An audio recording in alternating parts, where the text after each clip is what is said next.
Okay, welcome back. I'm multeyemeteor and I'm playing some Magic 2013.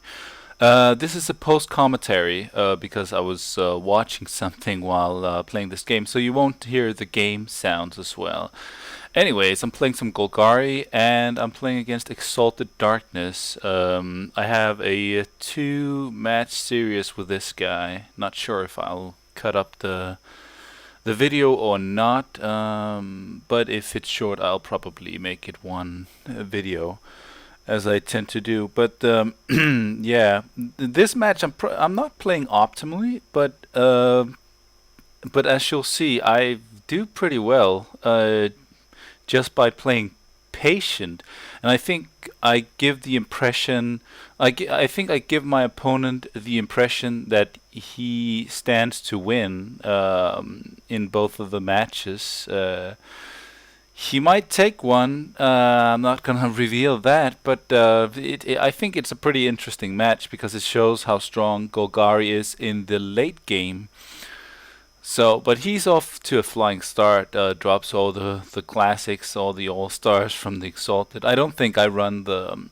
I'm not entirely sure I run the Servant of Nephirox myself. I might. It's a really strong card because by the time you have it on the table, you have one or two Exalted guys aside from it, and yeah. Let's see. I think I decided to drop the Viridian Emissary just to get that extra land because I've been land screwed enough. I think even maybe not this match. I had a match before which I quit out early because I couldn't draw a land for the life of me, and he decides to unmake the Viridian Emissary.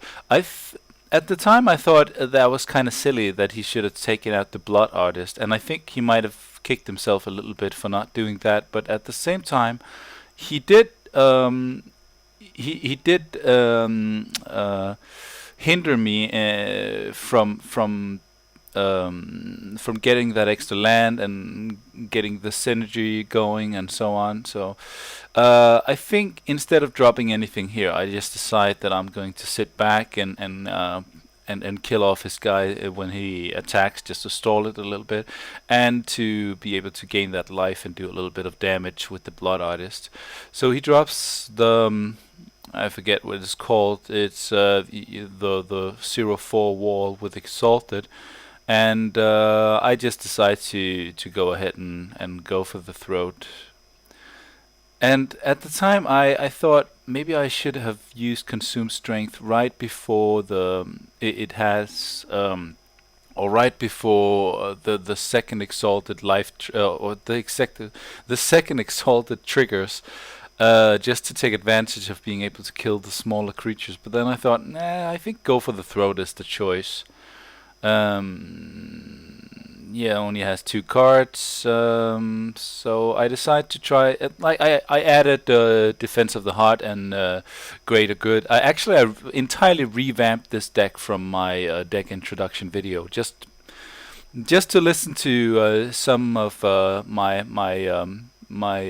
viewers or subs and viewers ideas and some of your suggestions, and also just trying to mix it up a little bit because I feel this build is okay. So he kills off the Blood Artist. I didn't get gain a lot of traction with that. So anyways, yeah, like I was saying, I just I felt that there weren't a lot of tricks, or not enough tricks, and not enough taking advantage of the sacrifice mechanic in my previous build. So I decided to make this build a little heavier in the rump and work with some of the a little bit more costly cards and spells like Greater Good, and just test out. Are they good for me? Do they help me out when I'm in a bind? Like, it's nice to be able to sacrifice your creatures and gain options, of course. Absolutely not bad, but I decided only to run one of the Greater Good card because it's not that great. It's not that amazing of a card. But yeah, I'm at 4 lands, and it's not like I'm playing against. Yeah, I can't kill off his creature, but I can chump block it and then sack it, sack my creature. So not entirely sure why it gives me. Anyways, so I can't remember what I think I decided to throw away a couple of lands and a Diabolic Edict, because the Diabolic Edict would be nice. It takes him down a peg, but it's not gonna do the amount of damage that I want it to do. So I think I decided to drop the Troll Ascetic. Which is obviously the wrong play. I should have dropped down the Sewer Nemesis. The thing was that I was hoping to chump block, but obviously he's just gonna swing in with his Avon Squire, which is going to deal, I think, 5 damage to me unless he drops something on the board. But yeah, I wanted to get a creature down that I could stand to sacrifice. So, but I really should have dropped down the Sewer Nemesis, because that what my plan was that as soon as I get that extra land,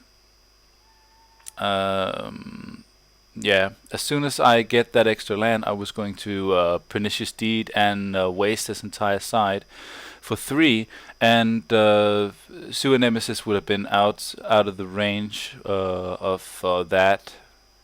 So yeah, and then I draw Lord of Extinction. At the time, I didn't think about how much of a bomb that was, but it's going to be a huge difference maker.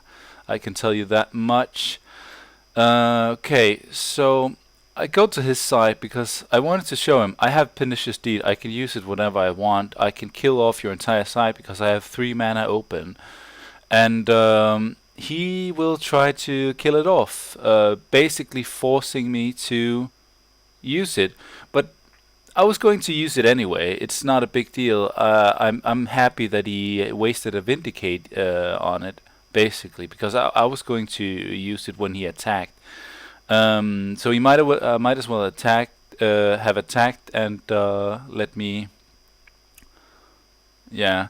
So I dropped the Lord of the Extinction here, and it's an 18/18, and I didn't really think about it, but as soon as I saw that, I thought, okay, that's a game, set, and match right there.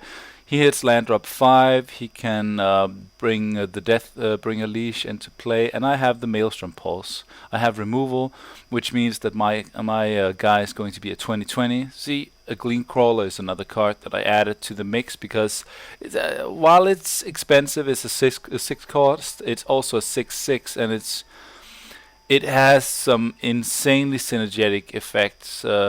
If you kill off your guys in your own turn, you get to bring them back to your hand. So that's game 1.